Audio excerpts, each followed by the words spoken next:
Hello everyone, I'm Dr. Debashish Palkar and today I'll be discussing a very important drug in psychiatry, clozapine.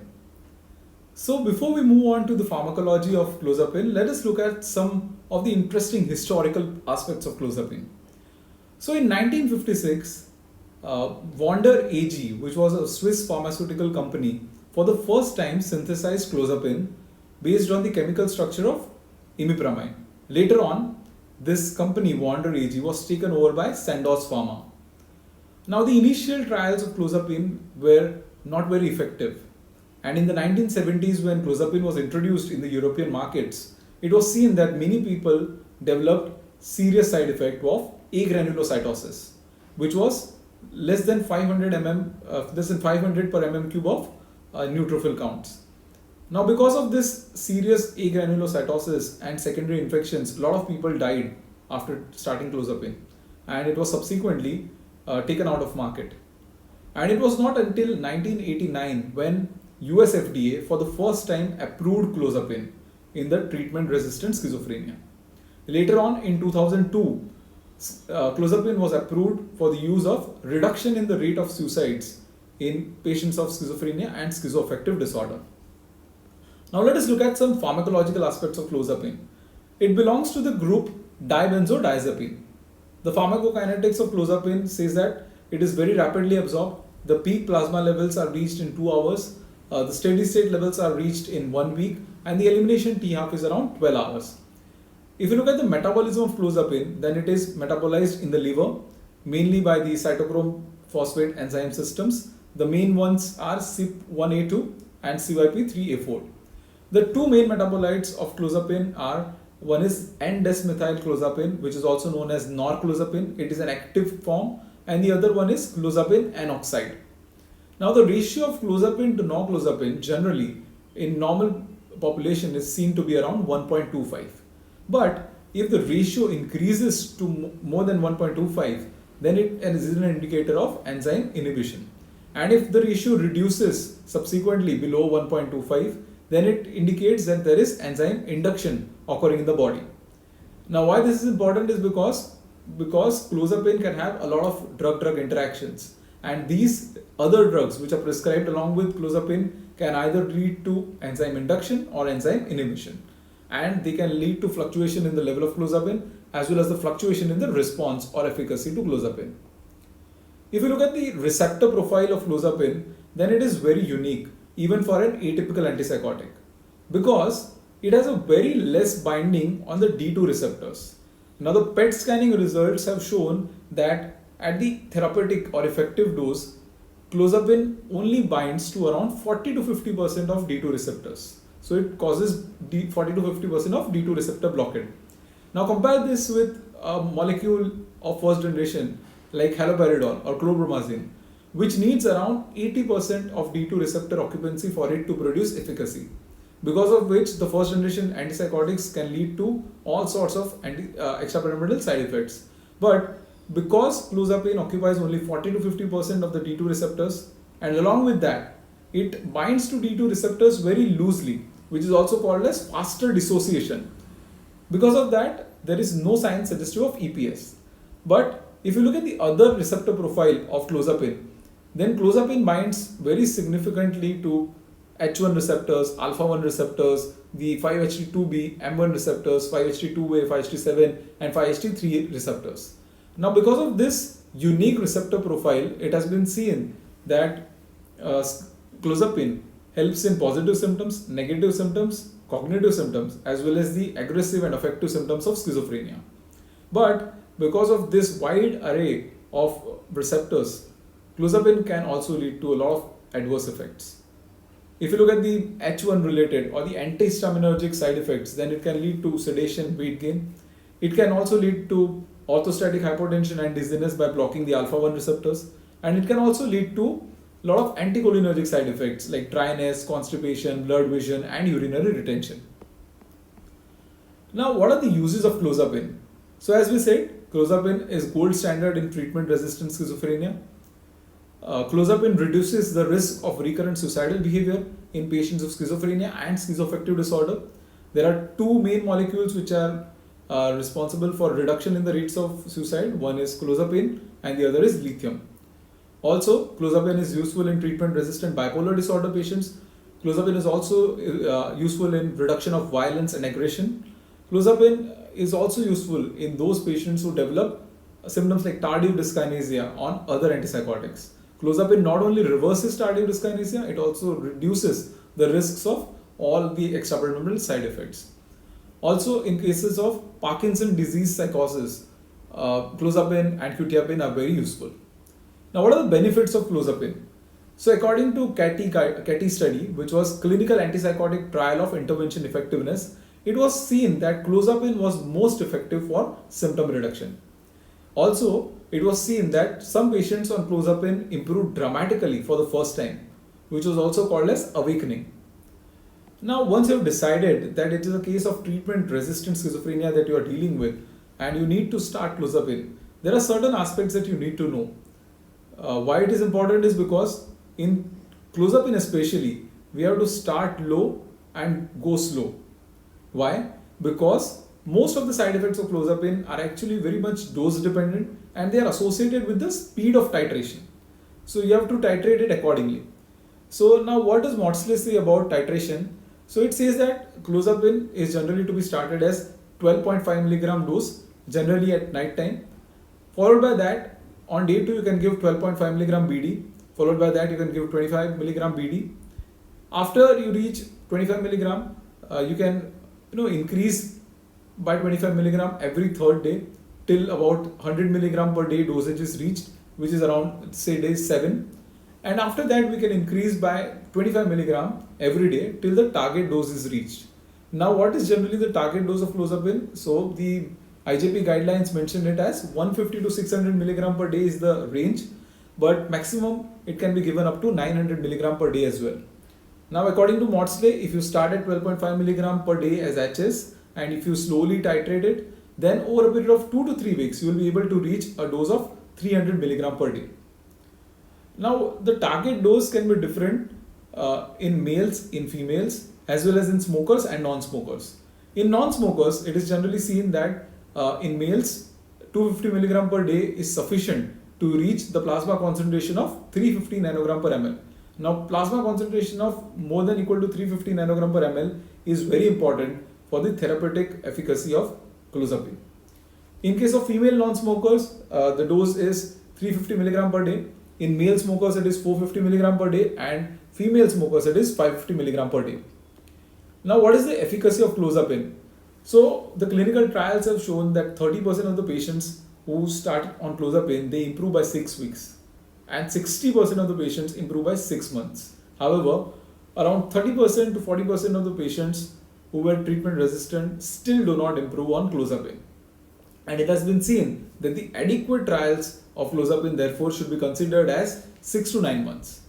So before you label any person as resistant to clozapine, you need to ensure that this particular adequate trial has been given to the patient, which includes clozapine to be given at least 350 nanogram per ml and for 6 to 9 months. Now suppose once the patient is started on clozapine and for a few days he misses clozapine, then how will you restart clozapine? Because as we earlier said, we need to titrate the doses slowly. So similarly, if the person has missed the dose within the 48 hours, then rapid up titration can be done. You can directly start at the previous dose. For example, if the patient was taking 300 mg per day clozapine and he skipped his doses for 2 days. Now, if it is less than 2 days or 2 or less than 2 days, then on day 3, you can directly start the 300 mg per day dosage. But if it is between 48 to 72 hours, then you need to rapidly up titrate the dose. You cannot give the first dose which was initially, but you need to start it as, say for example, half of the previously prescribed dose. Then you give it as 75% of the previous daily dose on day 2, and prior doses, if they have been well tolerated, the whole previous daily dose can be given from day 3 onwards. Again, if 72 hours to 1 week has elapsed between the 2 doses of clozapine, then also we have to begin a retitration with 12.5 mg or 25 mg clozapine.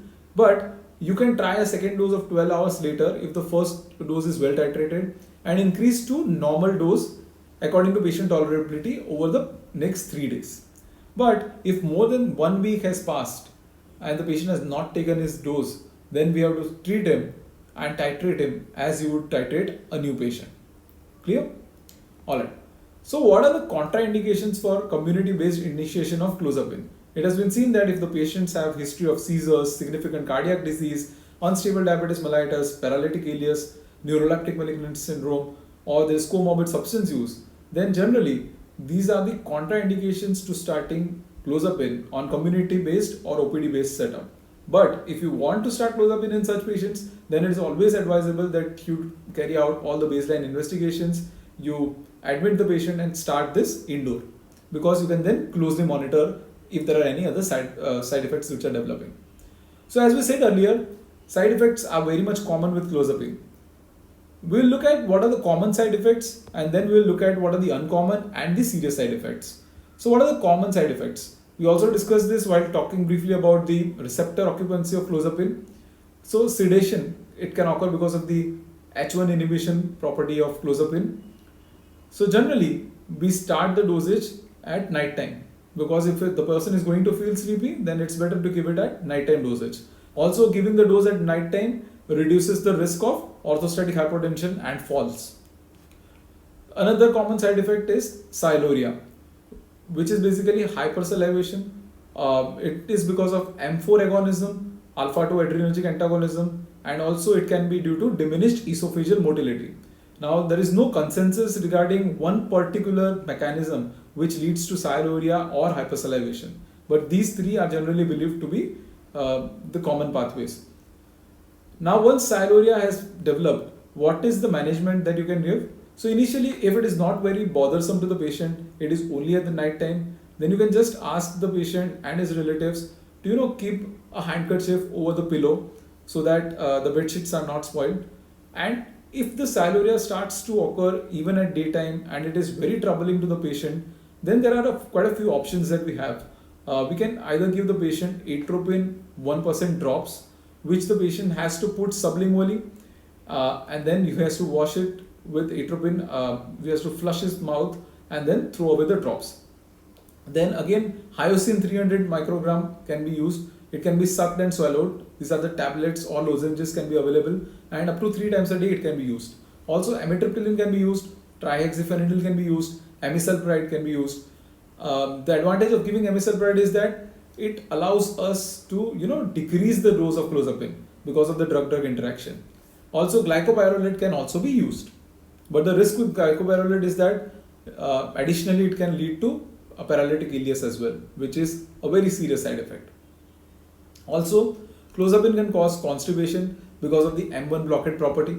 That's why it is very important to titrate the dose slowly, ask the patients to consume more of dietary fibers and increase fluids.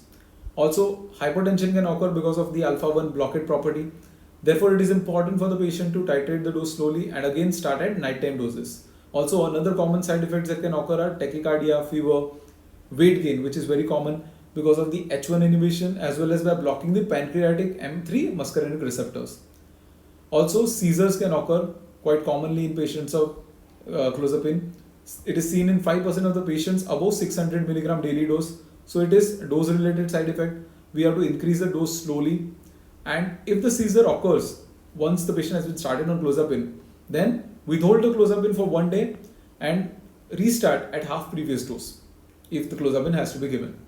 And if the seizures have occurred, then it is better to add anticonvulsant medication. Again, when you are starting anticonvulsant medication, we need to keep in mind the drug-drug interaction. Also, commonly nausea, vomiting and nocturnal enuresis can occur once the patient has been started on clozapine. What are the uncommon side effects of clozapine? They include colitis, eosinophilia, thrombocytopenia, pneumonia and pericardial effusion. And what are the serious side effects of clozapine? They include, you can remember it as ATN, which is agranulocytosis, thromboembolism and myocarditis. Now, agranulocytosis occurs in 0.8% of all patients who are started on clozapine. Neutropenia is seen in 2.7% of the patients, and most patients generally develop agranulocytosis or neutropenia in the first 18 weeks. or first 4 to 6 months of the starting of clozapine. Now, risk of agranulocytosis is not dose related. Alright, mechanism is still unclear, but it may be due to immune mediated and cytotoxic effects. Now, agranulocytosis is actually because of direct bone marrow suppression. And in management of agranulocytosis, you can give lithium because it increases the neutrophil count. Also, granulocyte colony stimulating factors can also be given. Another serious side effect of clozapine is thromboembolism, which can occur in 1 out of 4,500 people, and myocarditis, which can occur in 1 out of 1,000 people.